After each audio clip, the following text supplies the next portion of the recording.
Bonjour à toute l'Église de l'Espoir. Très, très content de vous retrouver dans ce beau dimanche matin de Pâques. Je suis reconnaissant pour le beau vendredi saint qu'on a eu, les gens qui sont venus recevoir un présent, une excellente lecture aussi. J'espère que vous avez reçu ça, que vous allez attaquer cette lecture-là.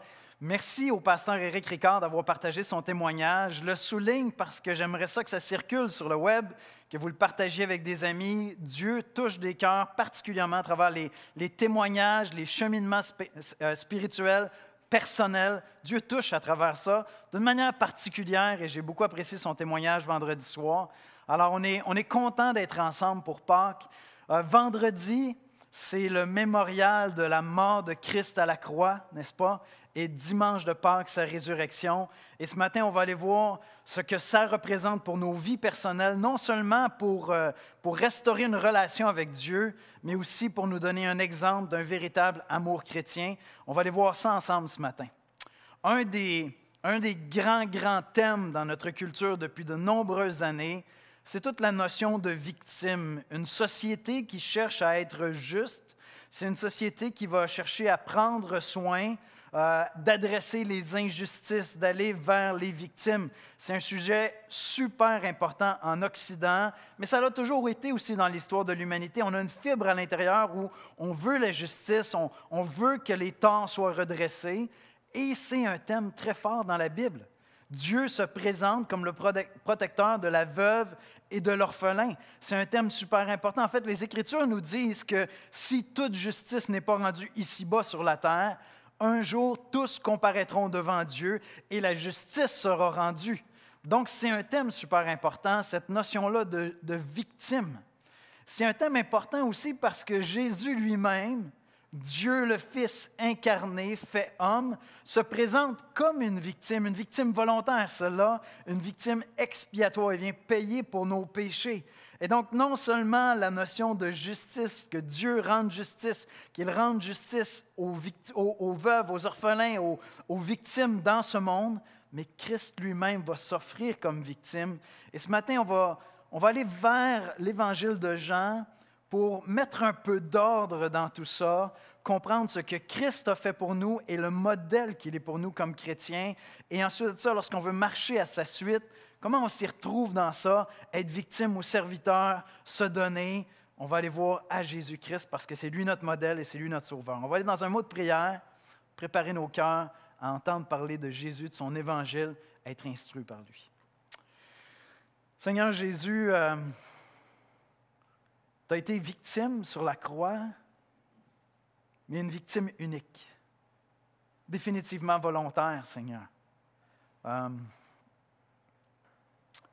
Innocent de tout péché, mais en même temps pas innocent ou inconscient de ce que tu faisais, au contraire, absolument conscient de ce que tu faisais en allant à la croix.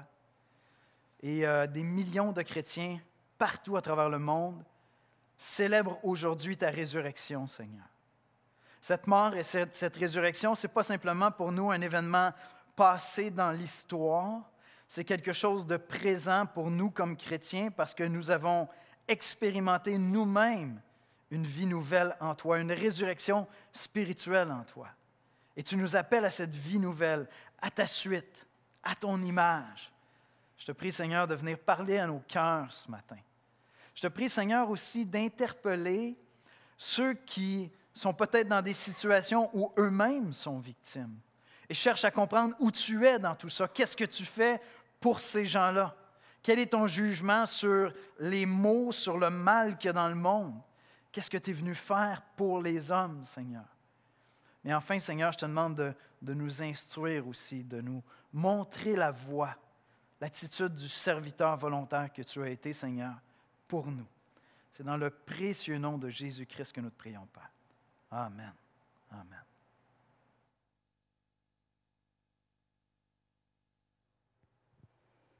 La lecture de ce matin sera dans Jean 13, les versets 1 à 35, dans la Nouvelle Édition de Genève.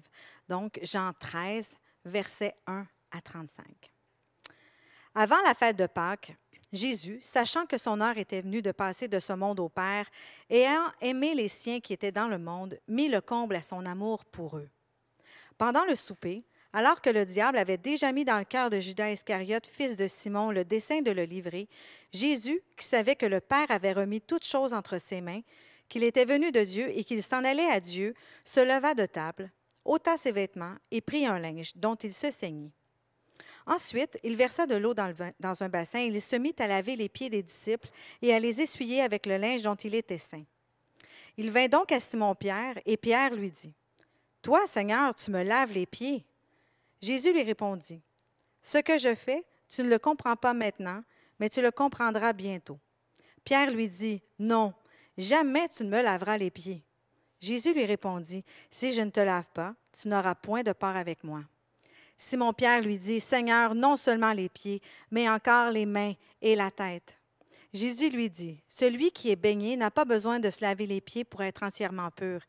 Et vous êtes purs, mais non pas tous. » Car il connaissait celui qui allait le livrer. C'est pourquoi il dit, « Vous n'êtes pas tous purs. » Après qu'il leur eut lavé les pieds et qu'il eut pris ses vêtements, il se remit à table et leur dit, « Comprenez-vous ce que je vous ai fait? Vous m'appelez Maître et Seigneur, et vous dites bien car je le suis. Si donc je vous ai lavé les pieds, moi, le Seigneur et le Maître, vous devez aussi vous laver les pieds les uns aux autres, car je vous ai donné un exemple afin que vous fassiez comme je vous ai fait. En vérité, je vous le dis, le serviteur n'est pas plus grand que son Seigneur, ni l'apôtre plus grand que celui qui l'a envoyé. Si vous savez ces choses, vous êtes heureux, pourvu que vous les pratiquiez. Ce n'est pas de vous tous que je parle. Je connais ceux que j'ai choisis. Mais il faut que l'Écriture s'accomplisse. Celui qui mange avec moi le pain a levé son talon contre moi. Dès à présent, je vous le dis, avant que la chose arrive, afin que lorsqu'elle arrivera, vous croyiez ce que je suis. En vérité, je vous le dis, celui qui reçoit celui que j'aurai envoyé me reçoit, et celui qui me reçoit, reçoit celui qui m'a envoyé. » Ayant ainsi parlé, Jésus fut troublé en son esprit, et il dit expressément, « En vérité, je vous le dis, l'un de vous me livrera. » Les disciples se regardaient les uns les autres, ne sachant de qui il parlait. Un de ses disciples, celui que Jésus aimait, était couché sur le sein de Jésus. Simon-Pierre lui fit signe de demander qui était celui dont parlait Jésus. Et ce disciple, s'étant penché sur la poitrine de Jésus, lui dit, « Seigneur, qui est-ce? » Jésus répondit, « C'est celui à qui je donnerai le morceau trempé. » Et ayant trempé le morceau, il le donna à Judas, fils de Simon l'Iscariote. Dès que le morceau fut donné, Satan entra dans Judas. Jésus lui dit, « Ce que tu fais, fais-le promptement. » Mais aucun de ceux qui étaient à table ne comprit pourquoi il lui disait cela. Car quelques-uns pensaient que comme Judas avait la bourse, Jésus voulait lui dire, « Achète ce dont nous avons besoin pour la fête » ou qu'il lui commandait de donner quelque chose aux pauvres. Judas, ayant pris le morceau, se hâta de sortir et il faisait nuit. Lorsque Judas fut sorti, Jésus dit, « Maintenant le Fils de l'homme a été glorifié et Dieu a été glorifié en lui. Si Dieu a été glorifié en lui, Dieu aussi le glorifiera en lui-même et il le glorifiera bientôt. Mes petits-enfants, je suis pour peu de temps encore avec vous. Vous me chercherez. Et comme j'ai dit aux Juifs, vous ne pouvez venir où je vais. Je vous le dis aussi maintenant. Je vous donne un commandement nouveau. Aimez-vous les uns les autres, comme je vous ai aimés. Vous aussi, aimez-vous les uns les autres. À ceci, tous connaîtront que vous êtes mes disciples, si vous avez de l'amour les uns pour les autres.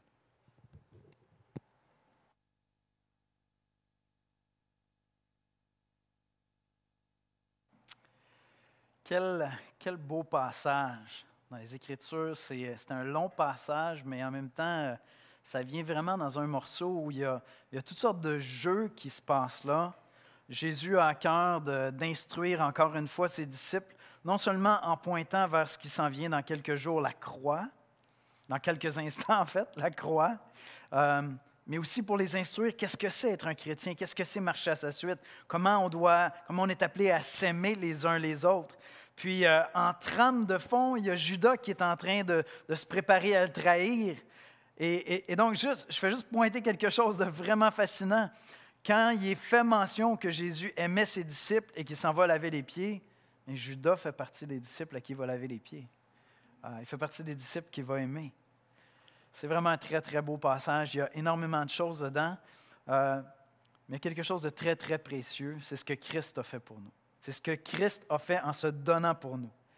Avant la fête de Pâques, Jésus, sachant que son heure était venu de passer de ce monde au Père, et ayant aimé les siens qui étaient dans le monde, mis le comble à son amour pour eux. Ça m'a frappé quand j'ai abordé le passage. Il se prépare à leur laver les pieds, puis Jean dit, il a mis le comble à son amour pour eux. Comme si Jean mesurait mieux qui est vraiment Jésus, Dieu le Fils qui vient laver les pieds de ses disciples, qui vient faire l'œuvre d'un serviteur, d'un esclave, ce qu'il y avait de plus bas dans une maison, lui qui a créé cet univers où on habite, où nous vivons. Jésus mit le comble à son amour. Voici comment je résumerai l'exposé de ce matin. Nous célébrons Pâques. Bien, Jésus a célébré Pâques en servant ceux qu'il aimait, jusqu'à donner sa vie, à notre tour d'en faire autant. Nous célébrons Pâques, Jésus a célébré Pâques en servant ceux qu'il aimait jusqu'à donner sa vie, à nous d'en faire autant. Je ne sais pas si c'est cette vision-là que tu as de la célébration de la Pâques, de servir les gens autour de toi, donner ta vie pour les gens autour de toi. Premièrement, la marque suprême de son amour. Je résume ça en trois éléments. Jésus savait, Jésus aimait, Jésus servait. Gardez ça en tête, d'accord?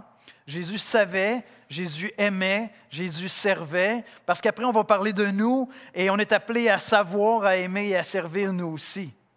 La marque suprême de son amour. C'est frappant dans le passage. Jean souligne des choses que Jésus sait, dont Jésus a vraiment conscience, alors qu'il est en train d'agir, de la manière qu'il va se comporter, il le fait en toute connaissance de cause. Il sait ce qu'il fait.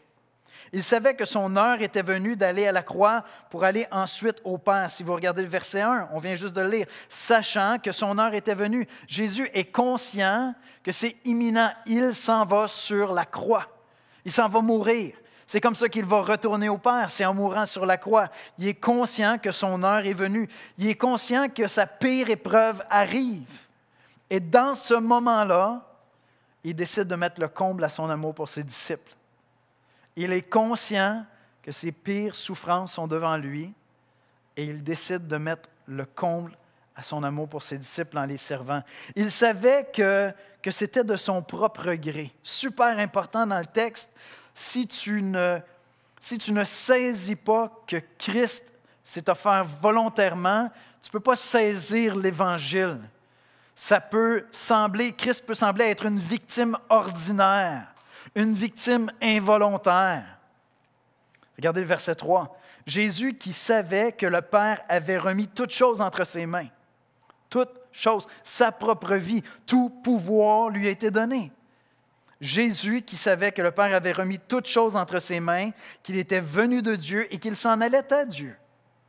Au moment où Christ s'en va à la croix, il sait d'où il vient, il sait où il s'en va, il sait qu'il a tout pouvoir. C'est extrêmement important de saisir ça pour comprendre le christianisme, pour comprendre l'Évangile, la bonne nouvelle de ce que Jésus a fait pour nous, savoir qu'il a tout pouvoir, il a toute autorité, il le fait volontairement. Il n'y a pas de question sur son identité personnelle, il sait d'où il vient, il sait où il s'en va, il sait qu'il a toute autorité. C'est important de savoir ça même pour comprendre l'amour chrétien. Non seulement l'amour de Christ pour nous, mais l'amour d'un chrétien pour un autre frère, même pour un ennemi. Savoir d'où je viens, où je m'en vais, qui je suis. Christ savait que le Père avait remis toutes choses entre ses mains, qu'il était venu de Dieu et qu'il s'en allait à Dieu. Maintenant, regardez bien le verset 11. « Car il connaissait celui qui allait le livrer. »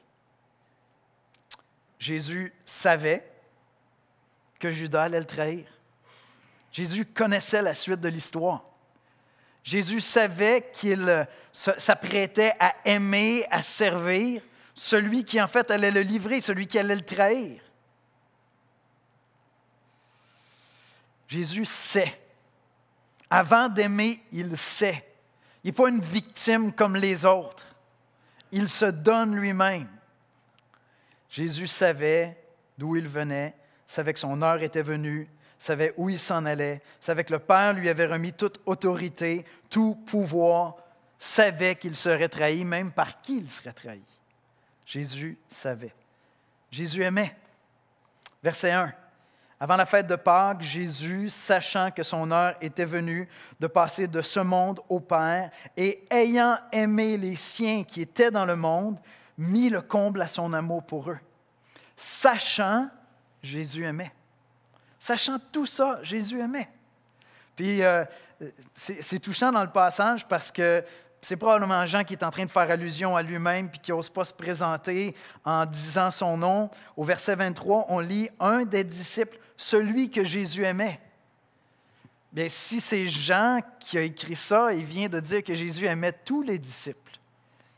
Mais il est en train de nous parler de son expérience à lui. Lorsqu'on dit que Jésus aimait, les gens sentaient qu'il les aimait. Je veux dire, pensez à toutes les situations où Jésus intervient avec des gens, où il va les toucher. La femme que des hommes veulent lapider parce qu'elle a été surprise en situation d'adultère s'est définitivement sentie aimée par Christ, par Jésus. Donc, Jean est capable de dire Jésus aimait ses disciples, mais il est capable de dire le disciple que Jésus aimait, parce qu'il se sentait aimé par Jésus. C'était quelque chose de tangible. Ce n'était pas quelque chose de théorique. Ce n'était pas quelque chose qui se passe seulement dans la tête. Quand tu entrais dans la présence de Christ, tu savais que tu étais aimé de lui. Tu sentais que tu étais aimé de lui. Jésus savait, Jésus aimait. Sachant ces choses, il les aimait. En pleine connaissance de cause, il les aimait. J'ai besoin de savoir ça pour saisir l'Évangile, la bonne nouvelle de ce que Christ vient faire sur la croix pour moi, pour toi. J'ai besoin de savoir qu'il était conscient de ce qu'il faisait, qu'il était au contrôle de la situation, qu'il l'a fait volontairement, qu'il nous aimait, qu'il m'aimait, moi. Et pour bien des gens, devenir chrétien, c'est passer de cette perspective, cette vision très théorique. OK, Jésus a peut-être aimé le monde, à Jésus m'a aimé moi. Le disciple que Jésus a aimé, c'est moi. C'est ça, devenir chrétien. C'est réaliser que c'est personnel, c'est pour moi, ça. Jean savait ça. Il connaissait l'amour de Christ. Jésus savait, Jésus aimait, alors Jésus servait. Il servait concrètement. Les versets 3 à 5. Jésus, qui savait que le Père avait remis toutes choses entre ses mains, qu'il était venu de Dieu, qu'il s'en allait à Dieu, se leva de table, ôta ses vêtements, il s'est mis dans la tenue d'un serviteur, il a enlevé tout ce qu'il y avait de dignité. Il prit un linge dont il se ceignit, et ensuite il versa de l'eau dans un bassin, et il se mit à laver les pieds des disciples et à les essuyer avec le linge dont il s'était ceint. Je conçois que c'est difficile pour nous de saisir ce qui se passe là. Jésus qui lave des pieds, est-ce que vraiment c'est quelque chose de si grand? C'était le rôle d'un serviteur, d'un esclave. C'était la tâche la plus basse que tu pouvais faire dans une maison. Les disciples vivent à ce moment-là un profond malaise.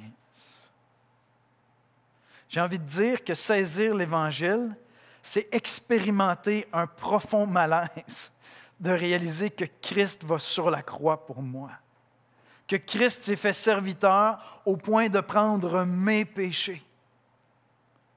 Jésus commence à laver leurs pieds. Et bien des gens aujourd'hui vont regarder à Jésus, vont peut-être lire la Bible un peu par curiosité culturelle. On trouve ça intéressant, on trouve ça fascinant. C'est quelqu'un qui a influencé Jésus lui-même, mais les Écritures, la Bible, ont beaucoup influencé l'Occident.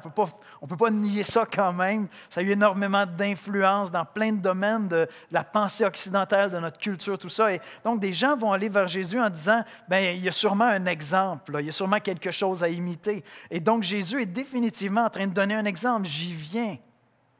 Mais il y a beaucoup plus que ça. Jésus est en train de servir en évoquant le vrai service qu'il va faire pour ses disciples. Parce qu'il va dire à Pierre, vous ne comprenez pas ce que je suis en train de faire maintenant, Pierre, mais vous allez comprendre. Vous allez comprendre quand vous allez comprendre la croix. Vous allez saisir lorsque vous allez saisir la croix. Jésus-Christ aime en servant. En servant d'abri pour nous, d'abri à nos péchés. Son corps brisé sur la croix est la véritable purification. Jésus servait.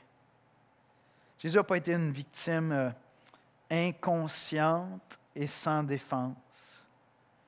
Pour ça, je parlais de cette culture où on cherche à identifier les gens qui ont été victimes, puis on veut apporter la justice, puis il y a quelque chose de profondément noble dans ça, d'extrêmement digne à vouloir rétablir la justice, à aller vers les victimes involontaires.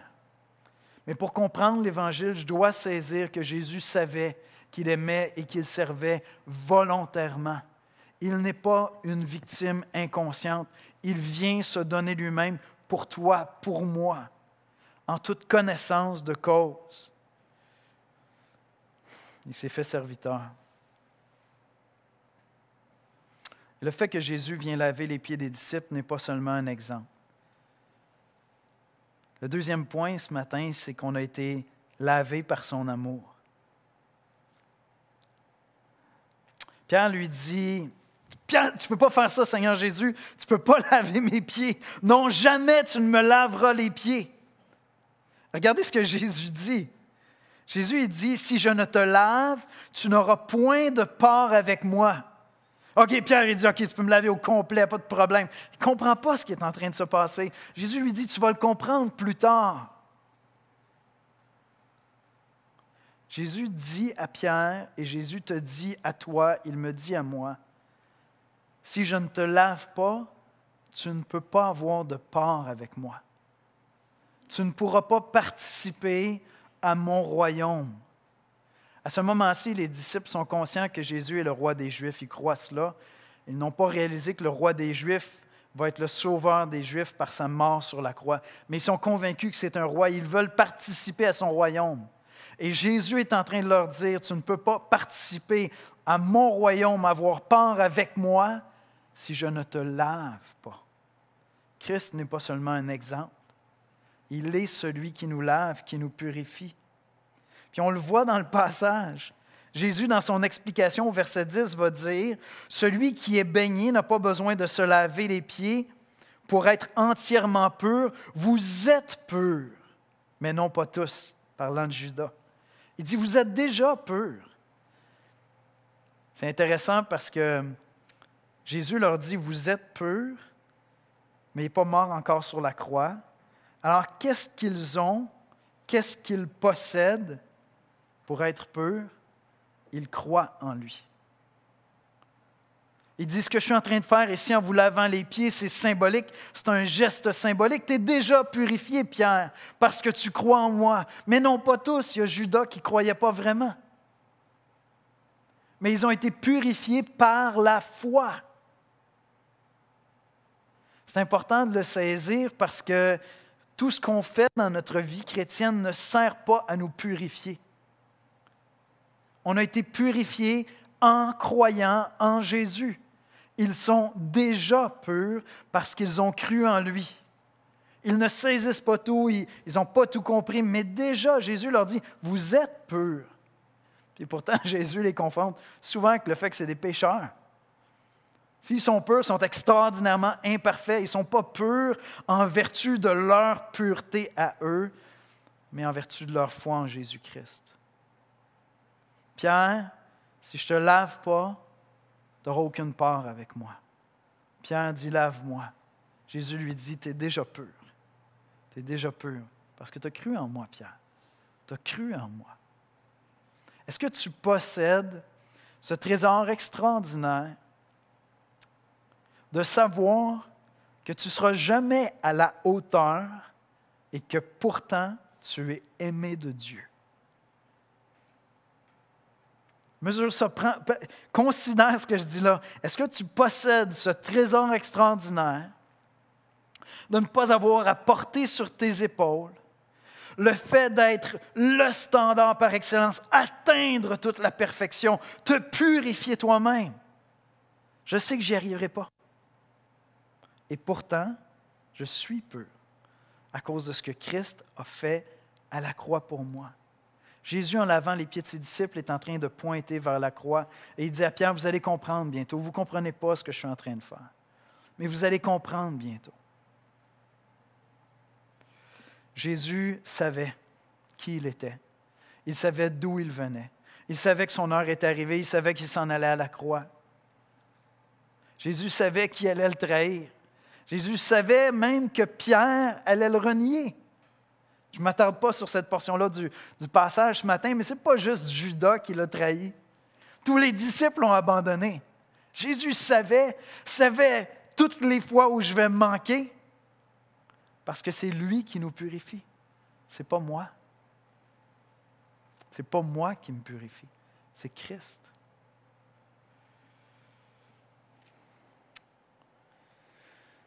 Maintenant, Jésus nous amène dans toute une autre dimension de l'amour chrétien. Parce que ces deux aspects-là dans le passage où il nous parle de ce qu'il va faire, mais il nous invite à marcher à sa suite. Il nous parle de son sacrifice comme dans le passage de la semaine dernière, mais en même temps, il nous invite à nous charger de notre croix pour le suivre. Donc, je sais que je ne peux pas me purifier moi-même, mais je sais que je suis appelé à l'imiter, marcher à sa suite. Aime ton prochain comme Jésus t'a aimé. Comme Jésus t'a aimé. C'est vraiment intéressant. Jésus dit qu'il leur apporte un commandement nouveau, au verset 12. Après qu'il leur eut lavé les pieds et qu'il eut pris ses vêtements, il se remit à table et leur dit, « Comprenez-vous ce que je vous ai fait? Vous m'appelez Maître et Seigneur. Vous dites bien, car je le suis. » Il dit, est-ce que vous réalisez ce qui vient de se passer ici? Parce que vous allez devoir mettre ça en œuvre.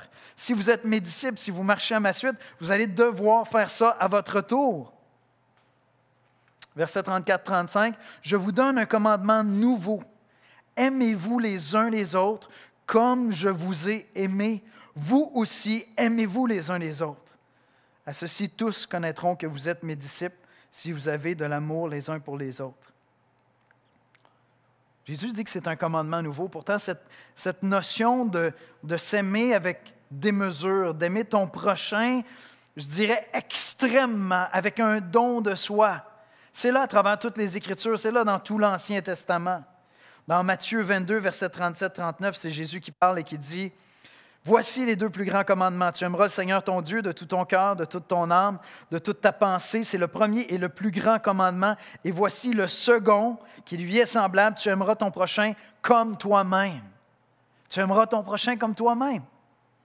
Je veux dire, c'est entier. Si je t'aime comme je m'aime, je vais te donner tout ce que je me donne. Je vais être là pour toi. Je vais prendre soin comme je prends soin de moi-même. Je vais être généreux. Jésus va dire d'aimer nos ennemis. D'aimer nos ennemis comme je m'aime moi-même. Puis pourtant, j'arrive ici et Jésus nous dit que c'est un commandement nouveau. Jamais Jésus contredit l'Ancien Testament, mais je vais le dire comme ceci.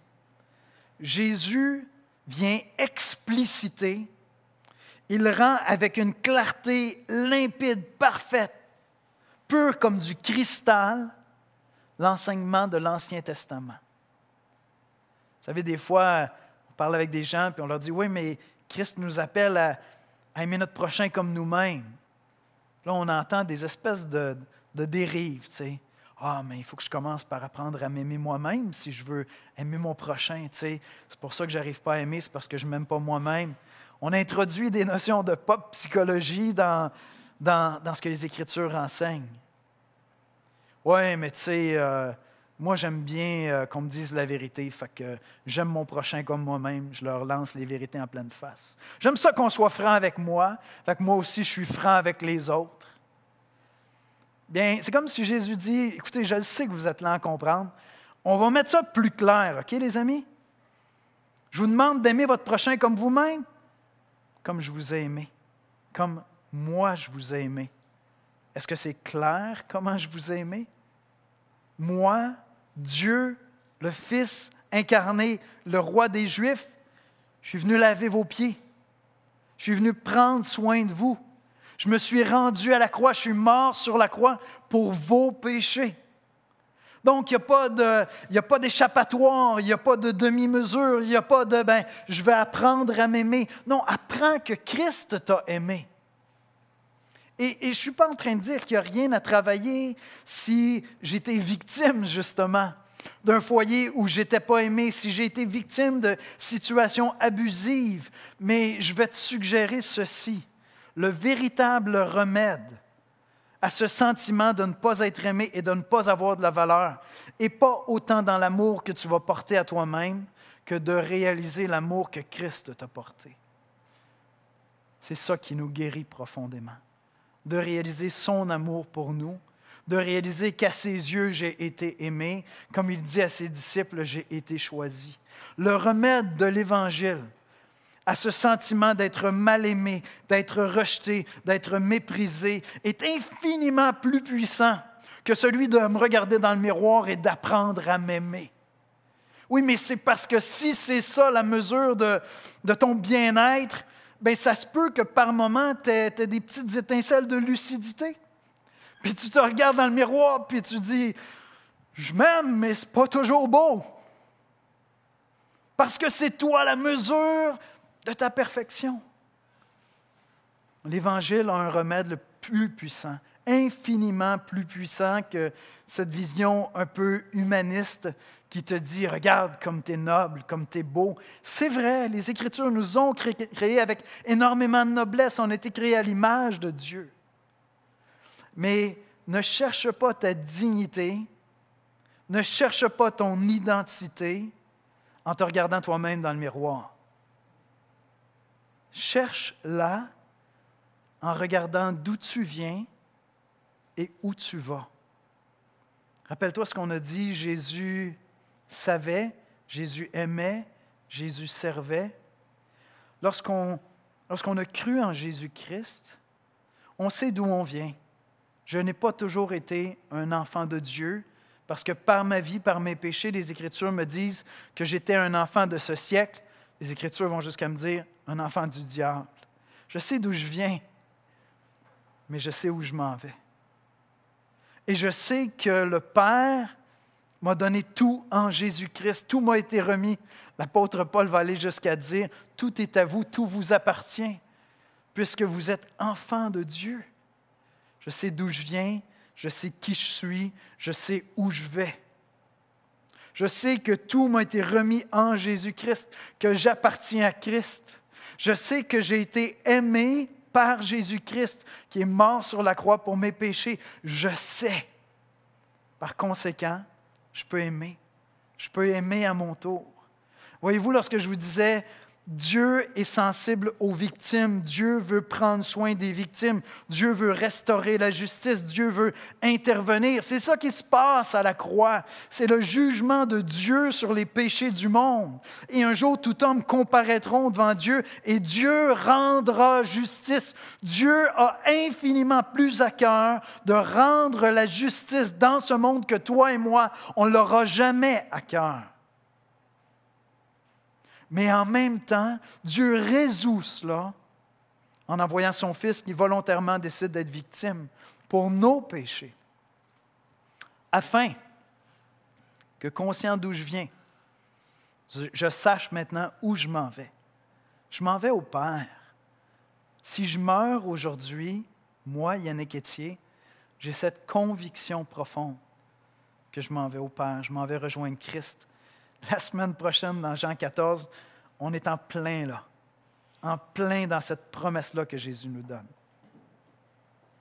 Je sais où je m'en vais, parce que je sais que j'ai été aimé par Christ. Et donc, je suis libre maintenant de prendre ce commandement nouveau que Jésus m'a donné. Je vous donne un commandement nouveau. Aimez-vous les uns les autres comme je vous ai aimé. C'est la mesure de l'amour que je suis appelé à déployer pour les gens autour de moi. Et c'est possible que des gens autour de moi me regardent servir, me regardent me donner. Puis ils disent, écoute, tu es une victime. Bien, peut-être si je n'ai pas conscience de ce qui se passe, mais en même temps, si j'ai embrassé volontairement le fait de me donner, de servir des gens qui ne sont pas aimables. Un des plus grands secrets de la vie chrétienne, c'est de mettre en pratique ce que les Écritures nous enseignent. Toutes ces choses-là ne te rendront pas heureux si tu ne les mets pas en pratique. Regardez ce qu'il dit au verset 16-17. En vérité, je vous le dis, le serviteur n'est pas plus grand que son Seigneur, ni l'apôtre plus grand que celui qui l'a envoyé. Si vous savez ces choses, vous êtes heureux, vous êtes bénis de Dieu, pourvu que vous les pratiquiez. Il y a des gens autour de toi que tu es appelé à servir cette semaine. Consciemment, en sachant qui tu es, en sachant d'où tu viens, en sachant où tu vas, en sachant que tu as été aimé, tu es appelé à ton tour à les aimer et à les servir. C'est peut-être un patron au travail qui n'est pas aimable, qui n'est pas aimant. C'est peut-être un collègue qui est super charmant, mais qui est mal pris, puis il y aurait besoin que tu fasses une double mesure de ton travail pour te donner pour lui. C'est peut-être quelqu'un à la maison qui est ingrat. Je ne sais pas, moi, c'est quoi, mais je sais qui je suis, je sais où je m'en vais, je sais que j'ai été aimé par Christ. Et tu vas être heureux dans cette vie chrétienne, tu vas vivre personnellement cette joie qu'il y a en Jésus-Christ si tu choisis volontairement d'aimer et de servir cette semaine. Cherche là où tu peux refléter la personne de Christ. Cherche là où tu peux faire une différence en aimant. Puis va, mets en pratique l'amour de Christ pour toi en aimant ton prochain comme Jésus t'a aimé. Seigneur Jésus, on vient t'adorer ce matin, on célèbre ta résurrection, cette vie nouvelle, Seigneur, que nous avons trouvée en toi parce que tu es ressuscité d'entre les morts, Jésus. Seigneur, ce matin, on célèbre la Pâque, ta naissance après ta mort sur la croix, ta vie nouvelle, ta résurrection, Seigneur, qui rend possible notre résurrection spirituelle, Seigneur, qui m'a permis, en croyant en toi, d'entrer dans une vie nouvelle. Et peut-être que dans mon passé, j'ai été victime. Peut-être que dans mon histoire, j'ai été victime de personnes abusives. Peut-être que dans mon passé, on ne m'a pas aidé à m'aimer, à m'apprécier, Seigneur. Mais j'ai connu en Jésus-Christ l'amour de Dieu pour moi. J'ai connu en Jésus-Christ que celui qui venait du ciel est venu mourir sur la croix pour mes péchés. J'ai découvert en Jésus-Christ une identité nouvelle. En toi, Jésus, par ton sacrifice, j'ai découvert qui je suis. Seigneur, je te prie de ramener constamment à notre esprit ton sacrifice, ton amour, ta mort à la croix, ta résurrection, Seigneur. Que notre identité comme chrétien soit fermement ancrée dans ton œuvre à la croix afin que nous soyons librement, volontairement, par la puissance, Seigneur, de ton esprit, des serviteurs aimants. Qu'on puisse se donner, Seigneur, généreusement, même lorsqu'on sait que des gens peuvent peut-être profiter. Seigneur, nous, on le fait pour ta gloire. On le fait par amour pour toi, Seigneur, et par amour pour les gens autour de nous. Sois béni, Jésus. Merci pour cette vie nouvelle que tu as produite en nous. C'est en Jésus-Christ qu'on te prie, Père. Amen.